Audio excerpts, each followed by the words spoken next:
आइए बिना किसी देर के इस मजमून को शुरू करते हैं। आज की इस दिलचस्प तज्जियाती पेशकश में हम जानेंगे कि हमारी जिस्मानी सेहत और इन चमकते सितारों के दरमियान आखिर क्या कनेक्शन है। खैर, सोर्स मटेरियल के मुताबिक 12 मई कायनाती कैलेंडर में मंगल यानी मरीख का दिन है। ये कोई मामूली दिन नहीं, ये समझने का एक ज़बरदस्त मौका है कि हमारी कायनात बराह रास्त हमारी फिटनेस पर कैसे असर डालती है। ख़ास तौर पर हमारा खून और हमारे पट्ठे यानी मसल्स, ये कायनाती निज़ाम से कैसे जुड़े हैं। आज हम बिल्कुल इन्हीं बुनियादी बातों और इनके पीछे छुपी कायनाती ताकतों का जायज़ा लेंगे। ये सफ़र वाकई बहुत हैरानकुन होने वाला है, तो चलिए शुरू करते हैं। तो सबसे पहले इस अहम सवाल पर गौर करते हैं। क्या कभी अचानक से जिस्म में अजीब सी थकावट महसूस हुई है, या बगैर किसी वजह के जिल्द पर यानी स्किन पर एलर्जी या खारिश होने लगी हो? हम अक्सर इन अलामात को बिल्कुल नज़रअंदाज कर देते हैं ना, या फिर इन्हें बस बदलती हुई रूप या किसी आम थकावट का असर समझ लेते हैं।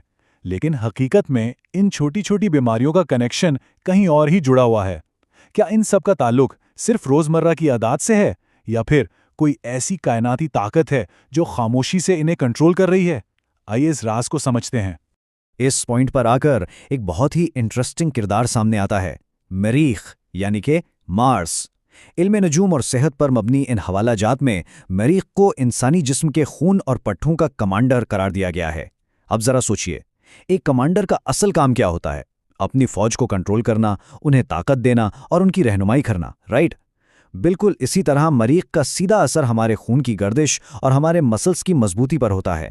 अगर हमारा ये कायनाती कमांडर ताकतवर और बैलेंस में है तो जिस्म में फुल चुस्ती रहती है, वरना यही एनर्जी अंदरूनी कशमकश और जिस्मानी मसाइल पैदा करने लगती है। लेकिन सवाल ये पैदा होता है कि जब इस कॉस्मिक एनर्जी में गर्मी अपनी हद क्रॉस कर जाती है तो क्या होता है? यहाँ कुछ हेल्थ अलर्ट्स पर गौर करना बहुत जरूरी है, जैसे कि high blood pressure, skin rashes और मस्कुलर पेन। होता कुछ यूं है कि जब मरीख की हरारत यानी कॉस्मिक हीट ठीक तरह से बैलेंस नहीं होती तो ये हमारे खून में तब्दीलियां लाती है, और नतीजा ये सब जिस्मानी मसाइल। ये अलामात इस बात का क्लियर इशारा है कि खून को सफाई और ठंडक की शदीद ज़रूरत है, क्योंकि देखें, ज़रूरत से ज़्यादा अंदरूनी गर्मी हमेशा बाहर निकलने का रास्ता तो ढूंढती ही है, और वो अक्सर इन्हीं तकलीफदेह बीमारियों की सूरत में जाहिर होती है। तो एक बहुत अहम नुक्ता यहाँ सामने आता है, क्या ये असरात हर किसी पर बिल्कुल एक जैसे होते हैं? सोर्स मटेरियल वाज़े करता है कि ख़ास तौर पर दो बुर्ज, एरीज यानी हमल और स्कॉर्पियो यानी अकरब, इनके लिए हाई अलर्ट दिया गया है। जब मरीख की एनर्जी अपने अरूज पर होती है तो इन सितारों से ताल्लुक़ रखने वाले अफराद का मूड जल्दी ख़राब होने और शदीद जिस्मानी थकावट का शिकार होने के चांसेस बहुत ज़्यादा बढ़ जाते हैं। छोटी छोटी बातों पर अचानक गर्मी आना या जिस्म का बुरी तरह टूटना इस कॉस्मिक अलाइनमेंट का एक डायरेक्ट नतीजा हो सकता है। इन अफराद के लिए इस गर्मी को पहचानना और उस पर काबू पाना वाकई बेहद ज़रूरी है। अब जरा इस चीज़ पर गौर करते हैं कि इसका हल क्या है। यहाँ दो अहम चीज़ों का कंपैरिजन सामने आता है। एक तरफ है परहेज, यानी वो चीज़ें जिनसे हर हाल में बचना चाहिए, जैसे बहुत ज़्यादा मिर्च, मसाले और ऑयली खाने। ये चीज़ें खून में पहले से मौजूद मरीख की गर्मी को मज़ीद आग लगा देती हैं। और दूसरी तरफ इलाज बताया गया है, जो कि सुर्ख और कड़वे अनासिर पर मुश्तमिल है। ये सुर्ख और कड़वी चीज़ें कुदरती तौर पर खून की हरारत को कम करके उसे बिल्कुल बैलेंस करती हैं। सिंपल सी बात है, जहां मिर्च मसाला आग में घी डालने का काम करता है, वहीं ये कड़वे और सुर्ख अनासिर उस आग को बुझाने और गर्मी को ठीक करने का सबब बनते हैं। इस बिखरी हुई एनर्जी को कंट्रोल करने के लिए सोर्स मटेरियल में एक बहुत ही इंटरेस्टिंग तरीका बताया गया है, द मार्स डिटॉक्स रिचुअल। ये सफाई का एक मखसूस अमल है जो 3 आसान स्टेप्स में बयान किया गया है।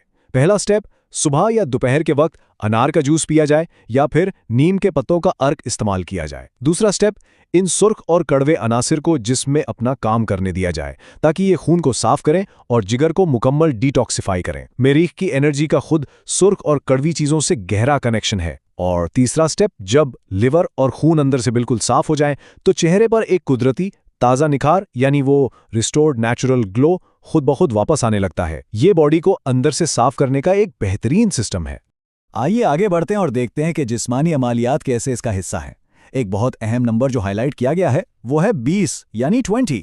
सितारों की दशा के मुताबिक इस खास दिन में ठीक 20 मिनट की तेज एक्सरसाइज या वेट लिफ्टिंग करना इस बढ़ती हुई कायनाती एनर्जी को एक पॉजिटिव रास्ते पर लगाता है। होता है क्या कि जब जिस्म इस इजाफी गर्मी और तवानाई को पसीने और मेहनत की शक्ल में बाहर निकालता है तो वो सुस्ती, थकावट और एलर्जी की अलामात खुद ब खुद जिस्म से ख़त्म होने लगती हैं। ये 20 मिनट का वक्त सीधा मर्रीख की मखसूस तवानाई को चैनल करने का एक ज़बरदस्त कुदरती जरिया बन जाता है। अब यहाँ से आयरन स्ट्रेंथ यानी फौलादी ताकत का तसव्वुर सामने आता है। देखें, एक्सरसाइज सिर्फ एक जिस्मानी अमल नहीं है, बल्कि ये एक मेंटल वर्कआउट भी है। जब वो 20 मिनट का इंटेंस वर्कआउट किया जाए तो ये विजुलाइज करना चाहिए, ये तसव्वुर करना चाहिए कि जिस्म हर किस्म की कमजोरी, बीमारी और सुस्ती को बाहर निकाल रहा है।